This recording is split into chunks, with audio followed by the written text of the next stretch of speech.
Hi, everybody. Today we're taking another look at Power Barons. This is a classic board game published by Milton Bradley in 1986. The 1980s are of particular interest to me because I was just a kid back then and I still have fond memories of the pop culture, toys, music, clothes, and games from that time period. So obviously, I have to be upfront about the nostalgia factor in play whenever I talk about or review relic games like this one.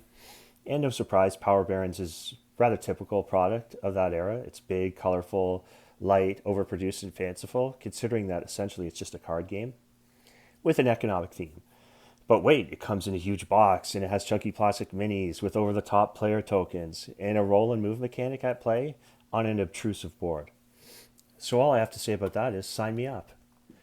Let me show you how it works.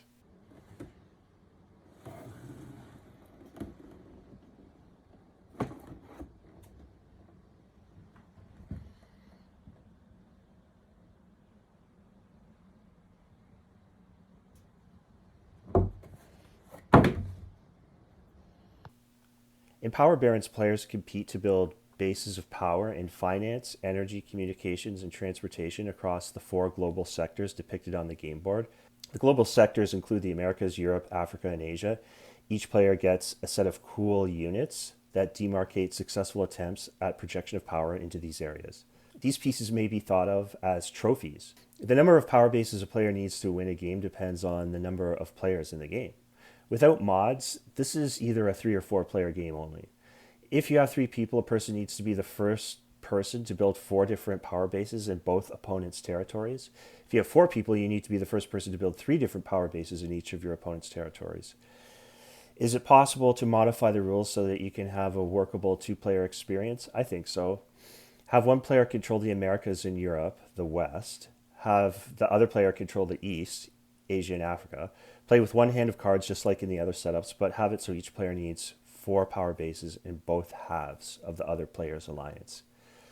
The setup is easy. The first thing you do is deal 8 cards to each player. This hand size never changes no matter what. If a player loses a card for whatever reason, the next action is always to replenish to 8, which is the default.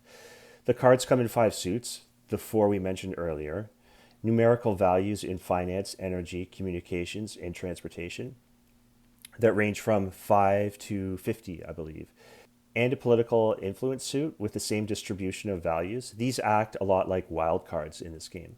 Really, I think their main purpose is to break ties, but we will talk more about the political influence a bit later. By the way, this is MB in the 1980s, so if you're going to be playing this game a lot, you'll have to protect your cards. I laminated mine, so they'll never get ratty. Consider sleeving also. Older games of this era just didn't come with durable card stock, unfortunately. Next, you pick a color, grab your plastic minis and a player pawn. In many of these older games, the plastics are junky and cheap, but in this case, the opposite is true. You have these blocky plaque things with character busts on them that move around the board, and I don't know any other game that has anything quite like them. Anyway, that's the setup. The turn sequence goes as follows. Player draws a card and then banks a card.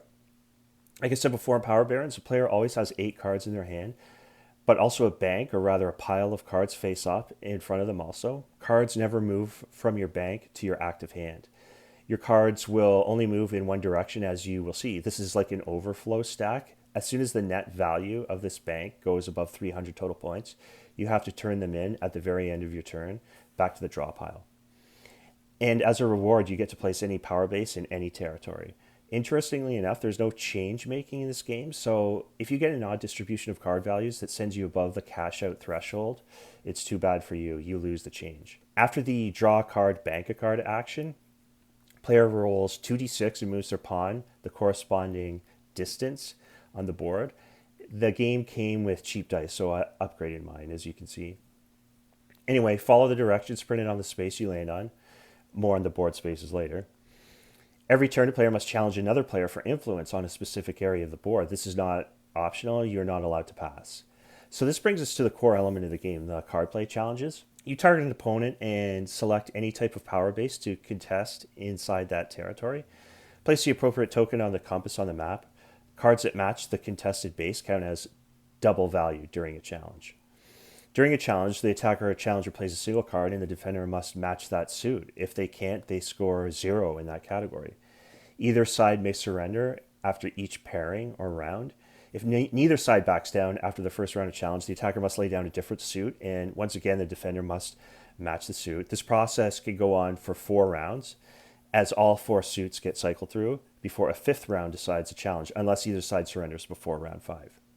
This is where the political influence cards come into play. These cards can be stacked in the final round, unlike in the previous rounds where only single cards face off against each other.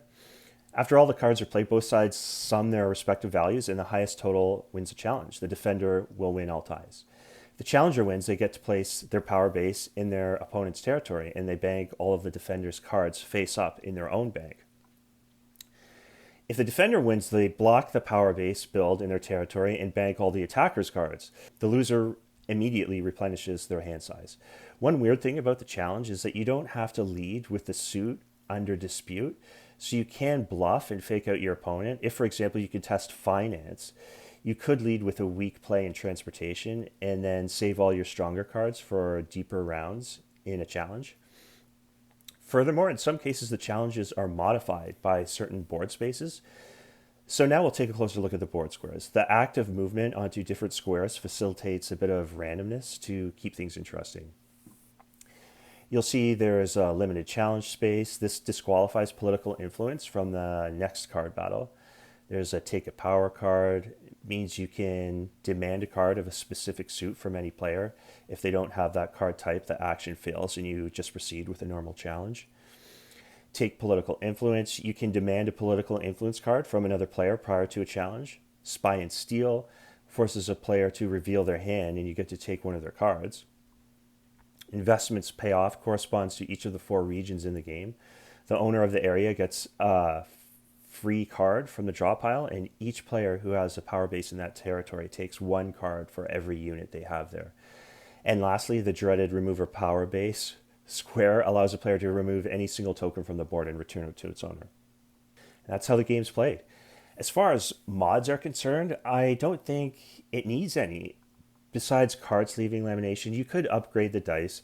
Oh, and the game comes with these handy double-sided player aids. They have the turn sequence on one side and the challenge sequence listed on the back. They are helpful, but they are very small. So I just one-page the entire rules. I give each player a custom rules summary, although after the first couple of rounds, most people get the hang of it. How does it play? Very well, in my opinion. It's different. Managing the flow of cards from the draw pile to your hand to your bank takes a few turns to get used to. I would have your cell phone calculator app out, because summing your bank pile up to the 300 cash out threshold, especially if you have a lot of low value cards, can be a pain in the butt if you're trying to do it all in your head. At times the game can feel weird when you get a poor draw and you're just hoping that other people target you so you can tank a challenge on purpose just so you can flush your hand of crappy cards in hopes of a better redraw. Many people online lament the fact that a lucky initial draw of cards, all of high values, may create a runaway leader dynamic right at the start of the game. Theoretically, yes, but from my experience with the game, it's more accurate to say that specific situation creates runs of success while other players' actions beaver away at the dominant hand with spy and steals, take power cards, and stuff like that. It's just so unlikely that other players will never land on spaces designed to dismantle the dominant hand. And this brings me to one of the most unique aspects of the game that I would like to mention. It's the only competitive multiplayer game that I can think of from this era that doesn't really allow for 2 people to gang up on one person in a 3-player game, or any other meaningful alliances of any kind in the 4-player game. Everybody has to beat up on each other equally to fulfill the victory conditions. It's really cool that way. So in conclusion, I'll say Power Barons is as underrated as it is overproduced. I recommend it. For a time, it was the go-to feature game in my game group. In fact, it never failed to entertain. It really feels like it's the 1980s in a box, my favorite decade. But I always say the 1980s, as we know it, it didn't really start until like late 1982 or so. Watch a movie from 1980 or 81 or 82. They look a lot like the 1970s, really. And I think the 80s kind of ended abruptly in 89 or 90. The era wasn't truly 10 years, in my opinion. So I might have to make a separate video on that topic. Anyway, Power Barons being from 1986 means it's a keeper for me. I hope anybody who sees this video gets a chance to play it with a small group of friends, even if out of nostalgia. I'm sure you'll have a good time with it. Thanks for watching and stay tuned for more content coming soon.